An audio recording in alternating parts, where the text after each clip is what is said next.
안녕하십니까 여러분. 이번에 그 중간고사 마석고 시험지 해설을 맡은 임기도 선생님하고요.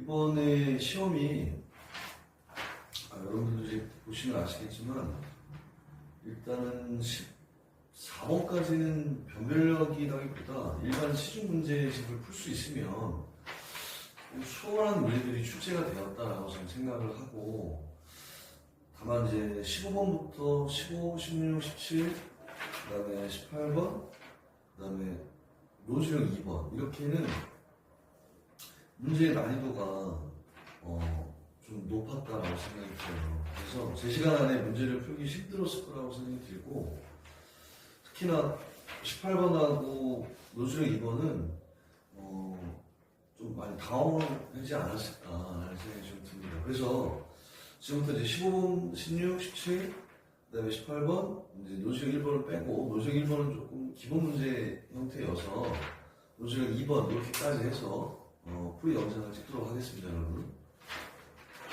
자, 그러면 15번을 보세요. 자, 이제 15번을 보면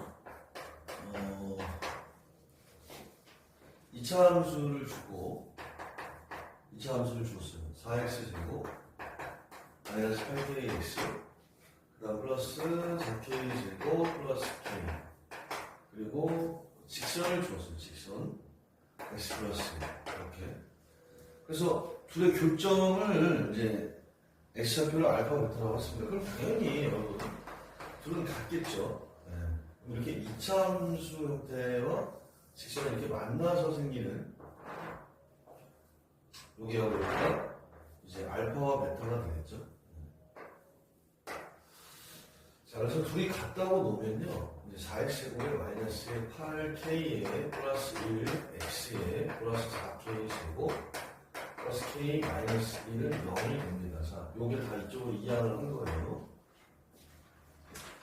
당연히 근거계수의 관계를 위해서 알파 플러스 베타는 이제 4분의 이제 8k 플러스 1이 될 거고요. 그 다음에 알파 베타는요, 이렇게 될 것 같아요. 4분의 4k 제곱 플러스 k 마이너스 1이 되겠죠. 자, 여기 몽땅 이렇게 돼야 될 것 같아요. 자, 이제 이렇게 두 2차 함수하고 직선이 이제 같다 해서 교점이 알파 베타라고 했고, 둘을 넘겨서 x제곱 2차 방식을 썼고 근거계수 관계를 썼습니다. 그 다음에 이제 K 범위를 줬어요. K 범위가 갑자기 이제 0부터 2분의 1까지 주고, 뭐라 그랬냐면, 4알파 마이너스 1과 4베타 마이너스 1. 이거의 최대 최소의 곱이 얼마냐, 이렇게 물어봤어요. 그러면은, 이거 이제 전개하면 어떻게 될까요? 16알파 베타, 마이너스 4배의 알파 플러스 베타, 플러스 2, 이렇게 될 것 같아요. 근데 요거는 이제 요 부분을 이제 넣어야겠죠, 여기다가. 네, 요거는 이제 여기다 넣어야겠죠. 이렇게. 그래서 이제 16, 4가 이제 남기 때문에 4k제곱 플러스 k 마이너스 1 이렇게 될 것 같고요. 그 다음에 얘는 마이너스 4 외하고 없어지죠. 그래서 마이너스 8k 마이너스 1 플러스 1 이렇게 돼서 결국은 16k제곱 마이너스 4k 마이너스 4 이렇게 지워지고, 이거랑 이렇게 계산하면 이렇게 될 것 같아요. 그래서 k에 관한 이제 2차, 어떻게 보면 함수 형태라고 봐야겠죠. 그래서 다시 이제 이렇게 보면, 이제 가운데가 얼마냐, 이 가운데가 얼마일까요? 네. 그래서 이제 보통은 이제 마이너스, 이제 대칭축 가운데를 구할 때, 마이너스 2, a분의 b라고 해서 구하죠. 이렇게. 따라서 이렇게 없어지면, 이제 8분의 1이라는 걸 알 수 있다. 즉, 16으로 묶으면 k-8분의 1에 대한 제곱이 돼야 되고요. 요게 이제 64분의 1이니까 이제 마이너스 4분의 1이겠죠. 마이너스 4. 그래서 16의 k-8분의 1에 제곱에 마이너스 4분의 17이 돼요. 예, 이건 뭐 중3도 많이 했던 2차 함수 형태겠죠. 예, 그래서 여기가 이제 k가 이제 8분의 1인데, 8분의 1일 때가 아마 최소가 되지 않을까. 네, 마이너스 4분의 17이 이렇게 됩니다. 네. 그 다음에 이제 0이 조금 더 가깝겠죠. 이렇게. 그 다음에 2분의 1이 좀 더 멀겠죠. 네. 이렇게. 그래서 아마도 2분의 1일 때가 최대가 될 것 같아요. 그래서 여기서부터 여기까지에 대한 최대 최소를 얘기했기 때문에 최소는 요게 될 거고, 최대는 2분의 1을 넣었을 때 2분의 1을 넣으면 되죠. 2분의 1을 뭐 여기다 넣든 뭐 여기다 넣든 아무데나 넣으면 여기다 넣을까요? 그러면 이제 16에 2분의 1 마이너스 8분의 1의 제곱 마이너스 4분의 17 이렇게 될 것 같아요. 따라서 이게 이제 8분의 3이니까 64분의 9가 되고요. 이렇게 하면 이제 4분의 9에서 4분의 17을 빼야겠죠, 이렇게? 네. 뭐 얼마예요, 이게? 마이너스 4분의 8인가요? 마이너스 2가 되겠네요. 네. 마이너스 4분의 8. 네. 그래서 마이너스 2가 되고. 네. 따라서, 최대는 이제 마이너스 2가 되고, 최소는 마이너스 4분의 17이 되기 때문에, 네. 따라서 저의 곱을 했더니 2분의 17이 나온다는 걸 알 수 있다 이거죠. 자, 여러분 풀이를 보셨는지 모르겠는데 일단은 계산이 조금 그래요. 네, 그렇죠? 네, 그래서 계산을 좀 꾸준히 처음부터 연습하지 않으면, 그러니까 연습을 좀 그 연산이나 이런 것들이 어떻게 보면 연산일 수도 있죠. 네. 연산을 연습하지 않으면 분명히 실수할 가능성이 높고 계산이 좀 많다라는 것을 여러분 알 수 있다 이거죠. 자, 이어서 16번을 보겠습니다. 16번을 보세요. 16번 문제를 보면 이제 어떻게 보면 이제 나머지 정리에 대한 얘기죠. 나머지 정리에 대한 얘기고 이제 다항식, 자 문제가 어떻게 나왔냐면요. 다항식 이제 px라는 것을 줬어요. px는 뭐냐 그랬더니 px는 2x 3승 마이너스 x제곱 마이너스. 자, 이거를 fx와 gx로 나눴을 때를 다음 조건을 만족한다. g2의 값은 얼마냐 이렇게. 그래서 fx는 x에 대한 2차 다항식이다. 네, 뭐 그렇대요. 그리고 나 조건을 보니까 px를 fx로 나눈 나머지는 gx다. 네. 뭐 없을까요? 뭐 px를 뭐로 나눴대요? fx로 나눴다. 그러면 뭐 몫이 있겠죠. q와 x라고 합시다. 네. 그랬더니 이제 나머지가 이제 gx가 되더라 이거죠. 근데 현재 얘는 이제 2차죠. 2차라고 했으니까. 그럼 얘는 뭘까요? 1차가 되거나 아니면 상수가 될 수도 있겠죠. 1차 이하가 되겠죠. 예. 뭐 이렇게 될 것 같아요. 그리고 이제 px를 다시 뭐라 그러냐면 gx로 나누면 1차죠. 근데 몫이 있겠죠. q2x라고 할게요. 그랬더니 나머지가 뭐냐 그랬더니 나머지는 이렇게 되더라고요. fx 마이너스 2x 제곱 마이너스 x가 됐다. 이렇게 됐다는 얘기예요. 그러면 이게 지금 현재 몇 차죠, 여러분? 1차겠죠. 이게 아무래도 상수가 되면 이게 되기가 어려워요. 그렇죠? 여기 1차일 수밖에 없다는 거죠. 1차. 네. 그러면 이제 이건 뭐가 돼야 되냐면 이건 상수가 돼야 되죠. 네. 그렇겠죠? 네.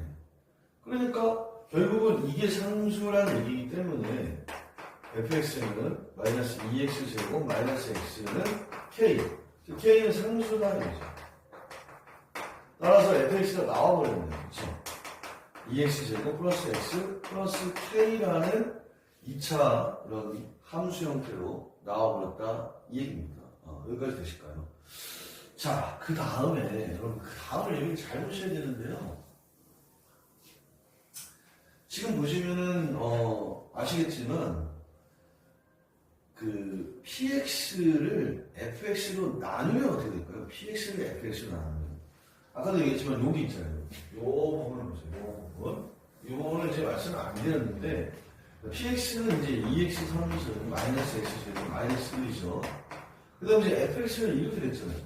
2x 제곱 플러스 x 플러스 k가 됐는데 뒤에가 반드시 뭐가 돼야 될까요? 여기 3차니까 얘는 1차일 수밖에 없고 최고차항이 2x제곱이 ax 3층이니까 x일 수밖에 없겠죠. 그쵸? 네. 그럼 여기는 이제 gx가 될 거예요. gx는 모르겠죠. 네. 근데 나는 여기를 알 수 있을 것 같아요. 왜냐면 이거를 여러분 보시면 아시겠지만 여기 지금 마이너스 x제곱이 나와야 돼. 없어. 마이너스 x제곱이 있어야 되는데 여기는 2x제곱이 있단 말이죠. 그래서 이게 마이너스 1이 돼야 이렇게 하면 마이너스 2x제곱 이렇게 하면 x제곱이 돼서 마이너스 x제곱이 나올 수밖에 없더라 이거지. 그럼 어차피 이건 1차니까. 네. 그래서 결론은 뭐냐? 이걸 정리하면 2x 세제곱 마이너스 2x제곱 플러스 x제곱 마이너스 x 플러스 kx 마이너스 k 플러스 gx 이렇게 돼서 이건 뭐 여러분 이거 똑같잖아요. 이거 이렇게 다 넘어가면요 gx가 이제 나온다라는 걸 알 수 있어요. gx는 뭐가 될까요? 넘어가면 1 마이너스 k의 x 그 다음에 플러스 k 마이너스 1 이렇게 될 것 같아요. 네. 그래서 gx가 구해졌어요. gx가 구해졌고 이제 그 다음에는 뭐 어떻게 해야 될까요? 그 다음에는 여러분들도 아시겠지만 요 식을 다시 이용합니다. 요 식을 다시 보면요 여기 보면 1을 넣으면 0이에요. 그렇죠? 1을 넣으면 0이 되어버렸어요. 네. 그리고 여기 어디였지? fx 여기도 1 넣으면 0이죠. 네. 여기도 1 넣으면 0이에요. 그러니까 결국은 g1이 얼마라는 걸 알 수 있다? g1이 0이라는 걸 알 수 있다라는 거죠. 네. 따라서 여기다 1을 넣으면 결국은 0이 돼버리고 그래서 이 식을 이용해야 되는데 g1이 0인까지는 참 좋은데 그래서 요 식에다가 넣읍시다. 요 식에다가 네. 어차피 이건 다 0이 돼서 필요 없고 그러면 g1 q2 1 f1 마이너스 3 이렇게 되겠죠. 될까요 여러분? 그래서 이거 쭉 봤어요. 그러면 이거는 어차피 0이고 이것도 0이고 결론은 뭘까요? f1이 얼마다? 3이다라는 거를 여러분 알 수 있다라는 얘기죠. f1이 3이구나. 그러면 f1이 3이니까 결국은 저기가 얼마일까요? 1을 넣었을 때 아까 여기다 1을 넣으면 여기요. 여기다 1을 넣으면 f1이 3이니까 2 더하기 1 더하기 k가 3이 되니까 그럼 k는 0이 될 수밖에 없다. 그래서 k는 0이구나. 지금 이게 좀 헷갈리죠 여러분 이게.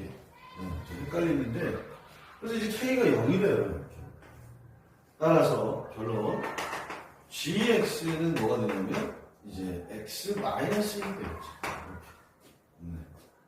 조금 복잡한 부분이 좀 있더라. 하지만 천천히 숫자를 넣어보면 알 수 있는 부분이 있거든요. 따라서 이제 g2는 얼마냐? g2는 이제 2이 되겠죠. 네. 아무래도 이제 학생들이 이게 이 식을 나머 정리에 대한 식을 쓰기가 조금 버거운 부분이 있다면 아마 이 문제도 상당히 좀 까다롭다라고 생각을 했을 거라는 생각이 좀 들어요. 네. 자, 되셨죠? 네. 그 다음 이제 17번을 볼게요.